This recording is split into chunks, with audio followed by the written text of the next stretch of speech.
If you're thinking of a career in psychotherapy in Canada or Ontario, then this video is for you. Hey guys, I'm a psychotherapist qualifying in Ontario, and I thought I'd share some things that I did not know of when choosing this career in hopes to help some of you guys navigate these challenges or decide whether or not you want to pursue this career. So all programs are different, but they do require you to have a practicum, which means you're practicing psychotherapy but as a student. So this requires you to have a student membership with a CCPA for liability insurance, or registration with your provincial regulatory body. So on top of tuition, you do have to pay for the membership and the liability insurance or registration fees, as well as liability insurance. If you plan to get registered with a CRPO before you graduate so that you can do your practicum, you do need to pay the registration fee itself, the jurisprudence module fee, then the registration fee again, and again also the liability insurance, which puts you out at least $1,000 to start with, at least in 2023. If you don't need to do registration with your provincial regulatory body, then you do still need liability insurance, which you have to pay for. It was about $90 plus $80 for the CCPA membership, I believe. What no one tells you is that there's nothing stopping you from getting paid for your work, even as an intern. But labor laws have allowed places in Canada to hire interns without pay. So when you are shopping around, you can ask whether or not you will be paid as an intern. If not, then this can be financially stressful because some programs will require you to have at least 150 direct client contact hours before you graduate. Another thing to keep in mind is that as a professional, you do need supervision. Now, as an intern, this may be included in your package for your free labor, perhaps, but as a professional, you do need it. For example, in Ontario, the CRPO recommends that you have 1 hour of supervision for 5 direct client contact hours, especially to start with. This changes the more experience you get, but the cost of one supervision could be the cost of an entire session or more. I'm not sure about other programs, but my program did not help my peers and I with professional navigation of the career itself. So what I'm gonna do now is categorize jobs into 2 different categories.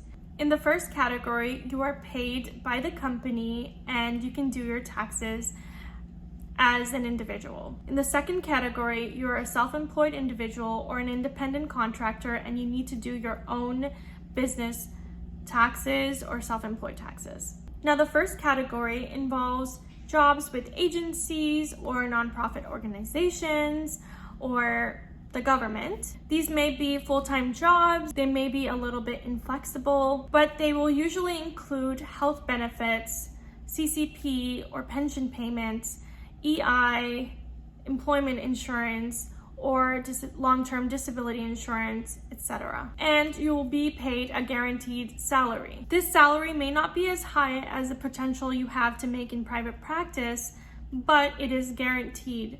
So this means financial stability as well as easy taxes because the employer will take taxes out, send it to the government, and then you will get a refund the next year. In the second category, you are a self-employed individual. Now, you may choose to join another private practice to start off with. The benefit of this is that you do get help with referrals and administration. Sometimes this might include supervision, but most of the time I have not seen them include supervision. If you join another private practice, you're working as an independent contractor. This also requires you to split your rate with the private practice. Now, the consensus of all the information that I've received is that the rate is usually a 40-60 split.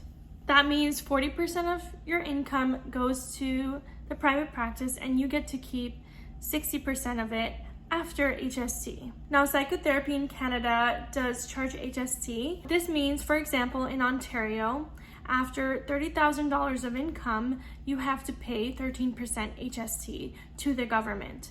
So at some point, you do need to register for an HST number. unless you are with a private practice that already pays HST. In that case, I think you don't have to register for an HST number. You might want to confirm with the CRA before taking my word for it.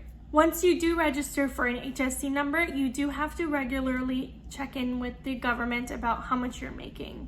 What I've heard from supervisors is that you set aside at least 30% of your income for taxes, because on top of HST, you do have to still pay taxes to the government. And you need to look into health insurance, paying for pension, employment insurance, all on your own. And you might need to look into long-term disability insurance in case something happens and you're not able to work. These are also the case for if you wanted to start your own private practice yourself right away. If you choose to go into private practice right away, then you need to choose between being a sole proprietor or a business. In order to choose, you might want to do some research. I'll put some links down below. And find yourself a reliable accountant who can help you decide what is better for you. With all that said, psychotherapy is a beautiful career, and I've met some of the best people I know through my cohort. I've connected to clients in ways that I never thought I would. However, I do wish I knew about this earlier on, before I decided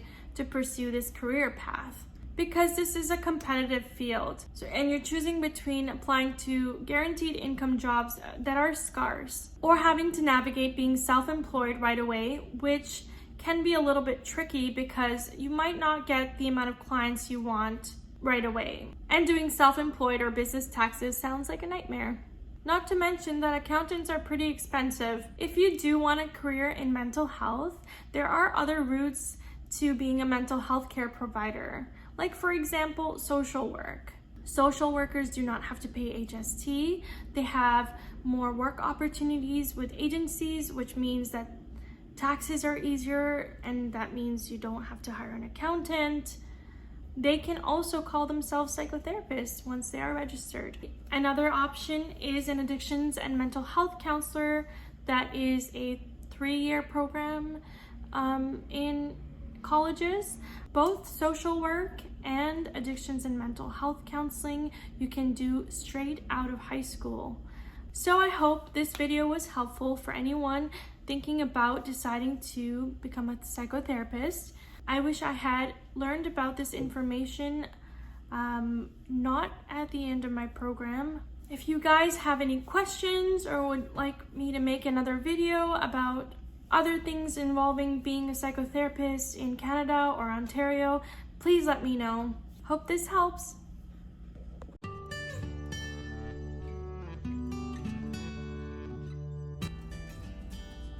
That's not true. Okay.